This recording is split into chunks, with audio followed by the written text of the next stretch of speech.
Good morning. Welcome to ACC. We're thrilled to have you worshiping with us today. Here at ACC, we follow something called the Gospel Project. This means that the big people in here and the little people in classrooms down the hall, we all study the same scripture passage so that hopefully we can find time this week to gather as a family and discuss what we've learned here today. And I have to tell you, if you have little people in a classroom down the hall somewhere, you will need your A game this week. The B game will not cut it because they're going to be excited for this one, because this week we are studying the story of Daniel in the lion's den that's found in the book of Daniel chapter 6.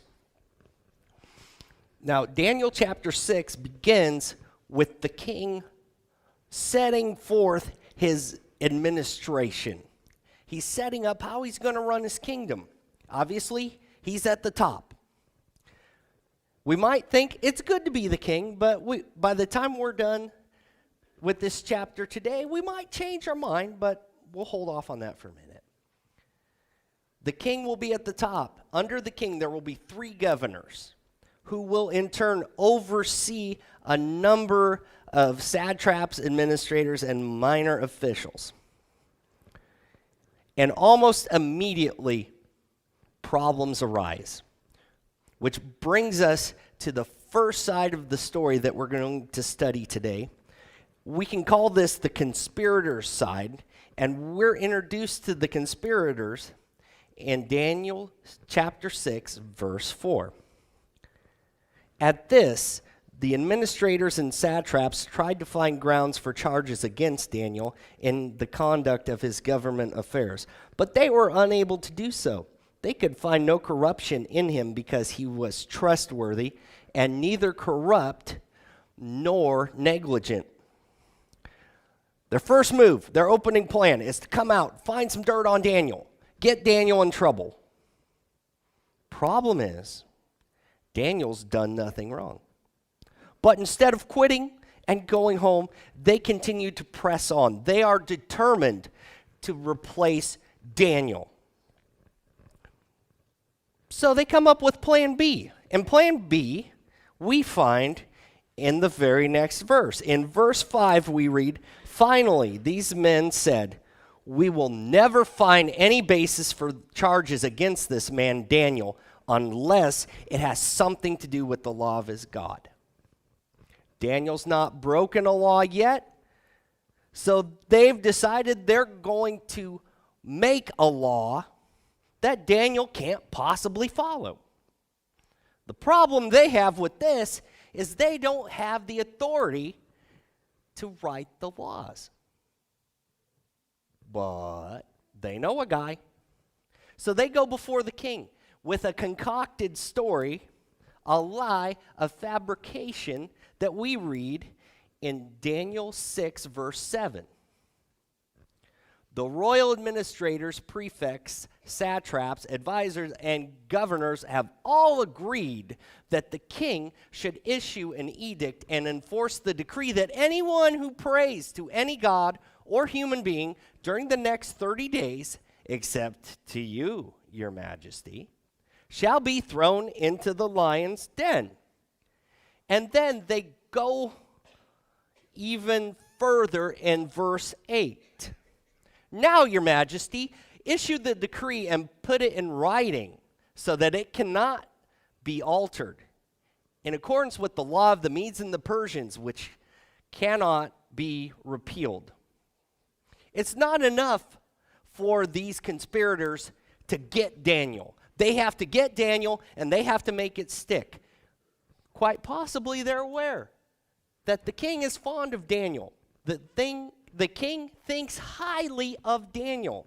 So we've got to do something to make sure Daniel gets punished. So who is this Daniel that he is worthy of such an attack? What has he done to merit this kind of aggression? Let's look at Daniel's side of the story. In Daniel 6, verse 3, we read, "Now Daniel so distinguished himself among the administrators and the satraps by his exceptional qualities that the king planned to set over him the whole kingdom." Now this verse right here, if we go back to the original language, which in this case it's Aramaic, if we look at one of these words, the word that gets translated as qualities, that word itself could be literally translated as spirit. And if we take this more literal translation, we might come to the conclusion that what sets Daniel apart isn't so much what he does, but who he is. And if we take a look and examine Daniel 6, verse 10, we will come to an even better conclusion about who Daniel is. Now, when Daniel learned that the decree had been published, he went home to his upstairs room, where the rooms opened toward Jerusalem. 3 times a day, he got down on his knees and prayed, giving thanks to his God, just as he had done before. Daniel is aware of this law in effect now, but Daniel doesn't go out of town to lay low till the heat's off. Daniel doesn't hide out somewhere, wait for 30 days to go by, and then come back and do his thing. He doesn't buy a bunch of disguises and wigs. Daniel does what he has always done. At this point, it might help us to understand that Daniel is about 80 years old by the time the events happen that are written of in Daniel chapter 6, which means Daniel has lived in exile among the Babylonians for about 60 years. 60 years, every day, 3 times a day. Now, I understand I'm a guest preacher, the operative word there being guest, meaning I don't have the right to expect anybody in this room to do math early on Sunday morning. So let's come up with a ballpark figure that might help us understand a little bit more about Daniel. You see, imagine a person who's 60 years old.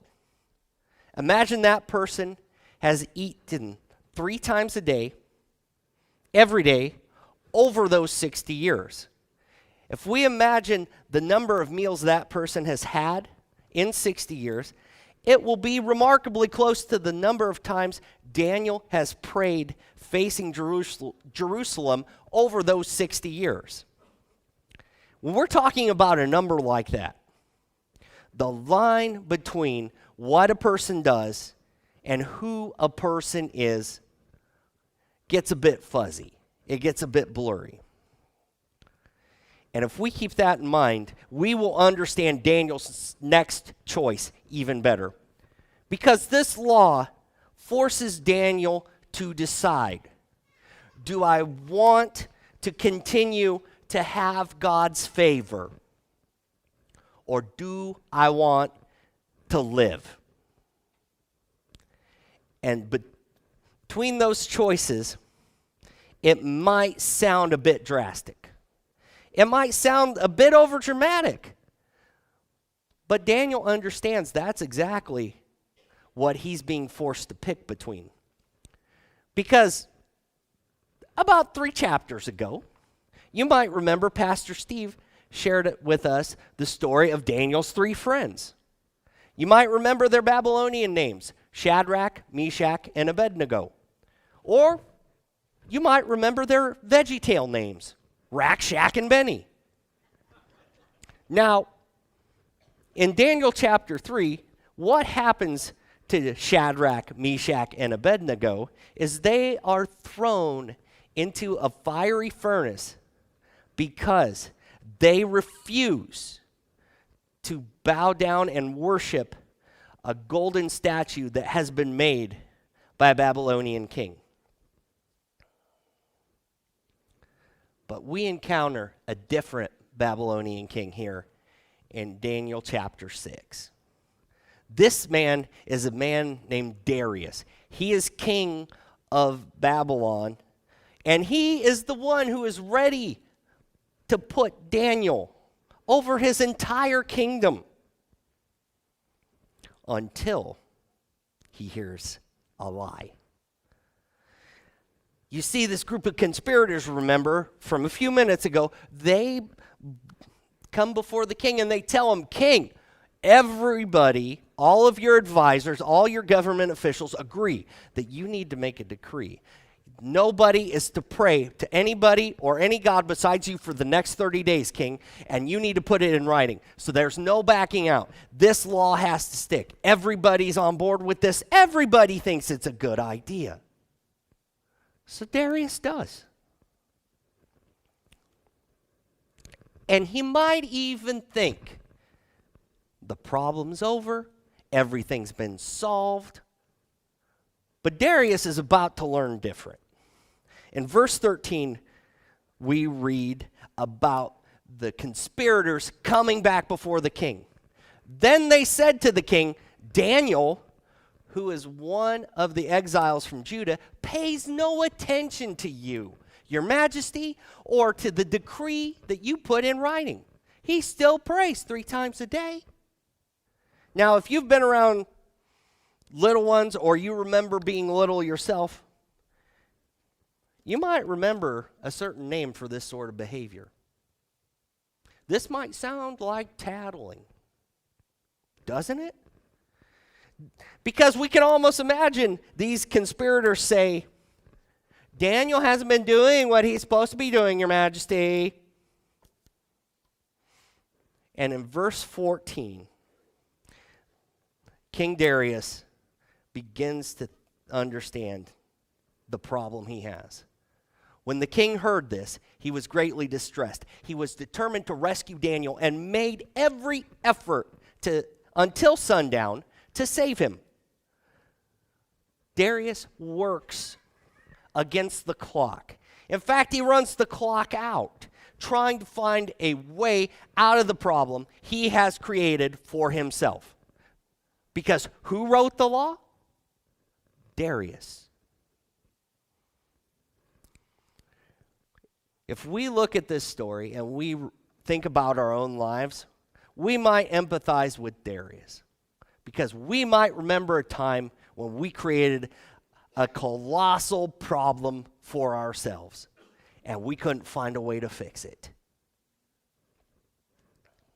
And it's almost like those conspirators knew what Darius was up to. Because as we read in verse 15, then the men went as a group to King Darius and said to him, Remember, your majesty, that according to the law of the Medes and the Persians, no decree or edict that the king issues can be changed. Again, this might kind of sound like a little bit of tattling. Your Highness, the rules are the rules for everybody. Having exhausted his options, we get to verse 16. So the king gave the order, and they brought Daniel and threw him into the lion's den. The king said to Daniel, May your God, whom you serve continually, rescue you. The king's admitted he's exhausted every possible thing he can think of, everything he could try to get Daniel out of that lion's den. Having exhausted all of his options, King Darius reluctantly carries out Daniel's punishment under the law. Now, being thrown into a small space with wild animals is nothing to sneeze at. I mean, I'm imagining here, it's never happened to me, but by a lesser extent, King Darius himself is punished along with Daniel. Now, he's not in the lion's den, but he refuses to eat his dinner that night. He refuses to take part in the entertainments happening at court. He refuses to sleep that night. And the first thing he does in the morning is go straight away to the lion's den to check on Daniel. And as we read in verse 20, When he came near the den, he called to Daniel in an anguished voice, Daniel, servant of the living God, has your God, whom you serve continually, been able to rescue you from the lions? It's worth pointing out what just happened in this verse, because the only person, the only one you were supposed to pray to for 30 days, just admitted he was powerless to save Daniel from the lion's den. But it's a good thing in chapter 6, there is one who is able to save Daniel. And we're going to look at his side of the story now. In verse 22, Daniel responds to King Darius, my God has sent his angel, and he shut the mouths of the lions. They have not hurt me, because I was found innocent in his sight, nor have I ever done any wrong before you, your majesty. The good news is that God uses his power to save Daniel's life. In doing so, a couple of other things are accomplished. Daniel is vindicated before the king, who hears again that Daniel has done nothing wrong against him, but in the act of God saving Daniel, God accomplishes two goals with one action. His first action, and the one that's easy to see here maybe, is that Daniel's life's been spared. But in the act of sparing Daniel's life, God has accomplished a secondary goal.